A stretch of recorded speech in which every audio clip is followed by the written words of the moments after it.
It's Sunday, it's 6 o'clock. I'm Dave Spernaes, and this is Dave's Country.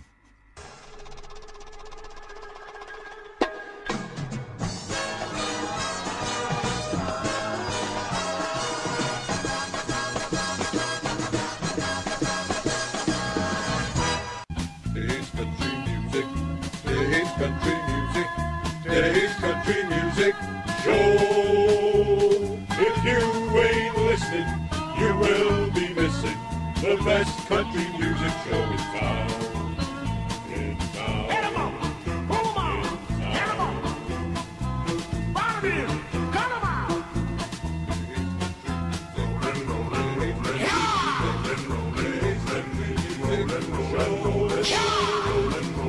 Dave's country.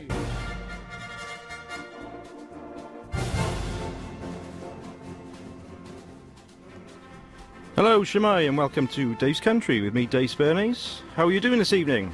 Hope you've had a great weekend. What have you been up to? Well, recently I was at a country band dance, square dance thing at BRFM Studios in Nantiglow. It was very impromptu. Well, for me anyway. I was on the dance floor, partner in hand, within 5 minutes of getting there. It's very hot under those studio lights, but well, good fun though. I recommend it to anybody. And many thanks to Pete Newman and everyone at BRFM in Blaenau Gwent for a great afternoon.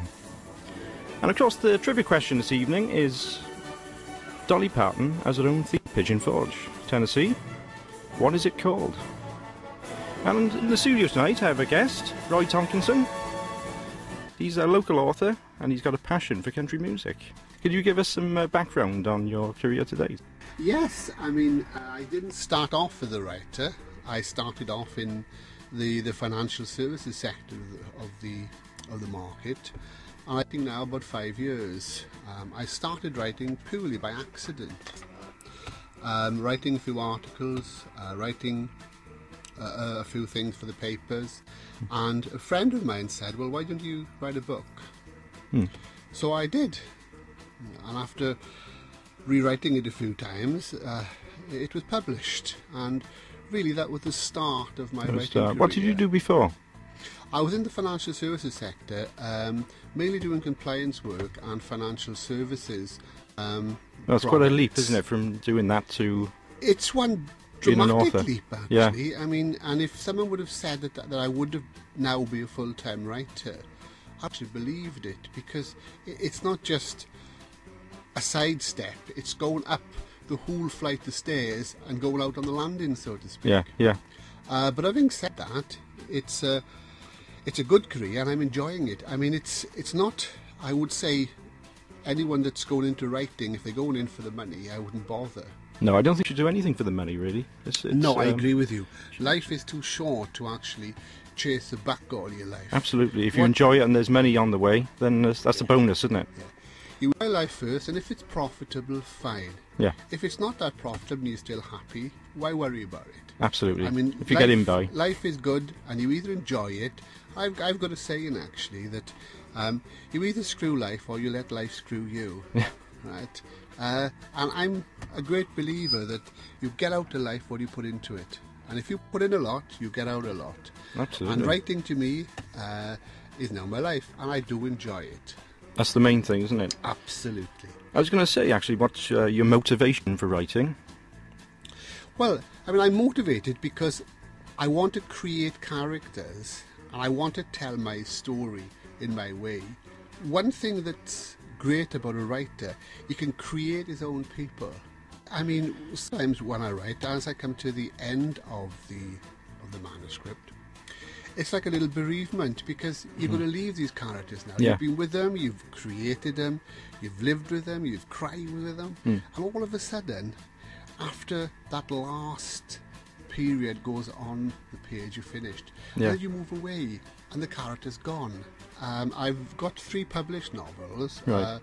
My first novel was A Boy's Men and Mountains. It was about the Rhone of the Valley, and it's a warm story about the valleys, because when I read a lot about the valley, the miners, the way it came about, a lot of the books are basically historical, and the ones that are written always talks about degradation, about what they don't have, the hardship. Yes, the hardship was there, but I wanted to write a book or a novel about the warmth of the valley. Because forget it, it was one of the most heavily densely populated places in Europe at one time. Yeah. And they were living cheek to jowl. What's this book called? The first one is called Of Boys, Men and Mountains. Right. And it's based in the valley, and it's a warm book. Right. It's a book how people lived. Yes, there were shortages, but the values that they had and the strengths of character they needed to actually pull through. That book is actually doing very well. I moved on from there and I wrote another book which was called Anger Child, Right. which again was based partly in the valleys but partly in London. It's a darker book than Boys, Men and Mountains, but again it's got a story to tell. Right. And the other book that I got published is by Strategic Book Publications in America. They're an American publishing company. And that book is called The Tour. It's about a diving trip to Scotland. It's away from the valleys, but it's got all the main ingredients that you need for a novel. The love element, the sex element, the adventure element. And I'd like to ask you, Roy, I know you've got a few tracks you want us to play today. So, yes, if you would, I'd be glad to, yes, to name a few of my favourite country music tracks, yes. So if you give us a track and perhaps tell us a little bit why you want to... Okay, the first track that I'd like you to play for me is called 4 in the Morning by Farron Young. Right. It's a wee bit of a sad country and western sort of song, and it's got that little vibrance to it. 4 in the morning, and it's you sort of dragged along with the music, and I do like that one very, very much indeed. So if you could play that one for me, I'd appreciate it. Will do. Okay.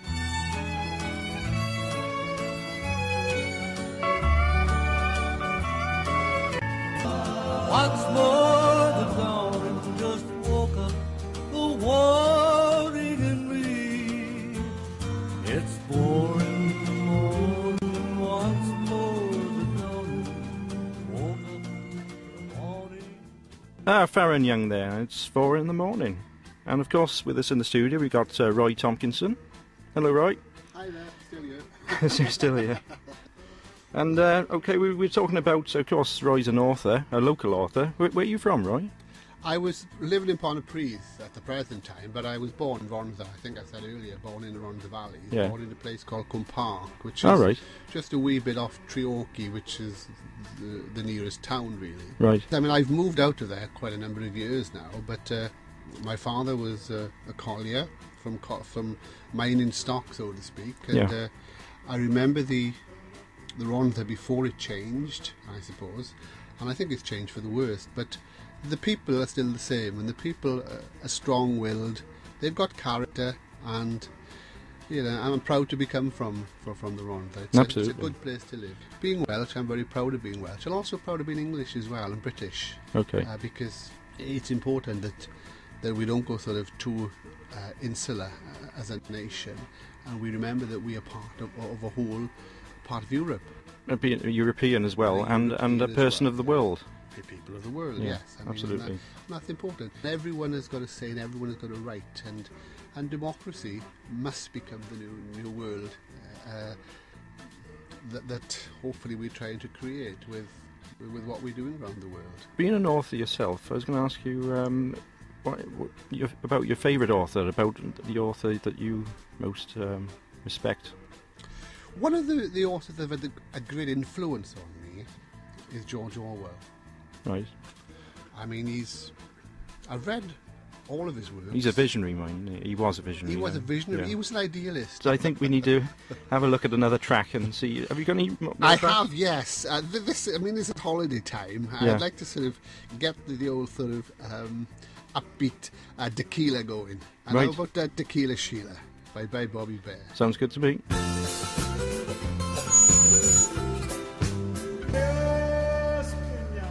Ray, it's Bobby Bear and Tequila Sheila. I was we just chatting. I mean, is he an Aussie or? I think he is, yes. I mean, the way, or why I like this record is because a number of years ago, on a charity function, I tapped as Tequila Sheila. Right, what does Tequila Sheila?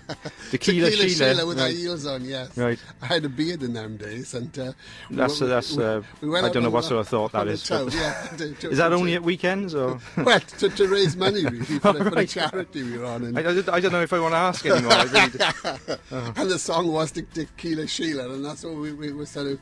With a little microphone with us, and we were playing Right. Tequila Sheila going down the street, Right. and people were putting pence and 10 pence, 15 pence. One guy a fiver actually, because he reckoned my Tequila Sheila was pretty good. It's not easy to say, is it? It's not, no. It's a drink, isn't it, Tequila Sheila? I bet after a few drinks it's even more difficult, or maybe a bit easier, I don't know. It gives the sense of holidays, don't it? Your holidays, you're carefree. Yeah. Well, I wasn't all that carefree because I'm not very good in high heel shoes, apparently. Well, I wouldn't know, you know. That's the official line anyway. Yeah. Well, the official line is yes. I wasn't drinking a lot, honestly. But it's a good song, and it brings back old memories. And as it was going on, my feet was going, and I was chuckling to myself. As you know, and I find it's really good, yes. And wow, country music, there's something about the country music. It's got that beat, bam, bam, bam, bam. Absolutely, bam, it tells a story, and it tells a story. I think all songs tell a story, but country music. In a way, that ties in with perhaps the author part of you. That's why you like country music, because it sort of tells a story. I mean, it tells a story better than any other genre of music. Absolutely, yeah. It does. It's the basis of the genre, I think. It's the fact that it tells a story. That's what it tells. It tells you something about where the person is, where he or she is going, and what the motivations are of that person. And it's always a beat. It's always got that beat, beat, beat, beat to it. You know. The 1, 2, 3 that you feel like clipping your feet. And then, of course, you've got smiling. the folksy side of it with the instruments that come from the Celtic The music countries. should make you feel good, and good music does make you feel good. Absolutely. And country music makes you feel happy. It's got that happiness. Even on a sad song, you I was think going to along say, to it, you know. because a lot of country music can have like sad lyrics. It's got a sad lyrics to it, but it still lifts you. It gives that lift. What was that joke I heard before? If you played a country song backwards, you'd get his wife back and his dog back and everything else, because Yeah, because that's very, very often especially with the older country music, the lyrics were of sadness and loss. You know. I mean, when I'm writing, it can be a lonely old profession, and basically I put a track on of country music. Roger Miller, for argument's sake, I like him and listen to some of his songs, and you sort of foot tapping, you can't help it. You're on the go. You know, you're having fun. Yeah. And it makes you think that, right, I'm going to do this now, because you're in the right mood. Absolutely. You know, it creates the attitude. What we're going to do now, we're going to play out. We've got a short break coming up.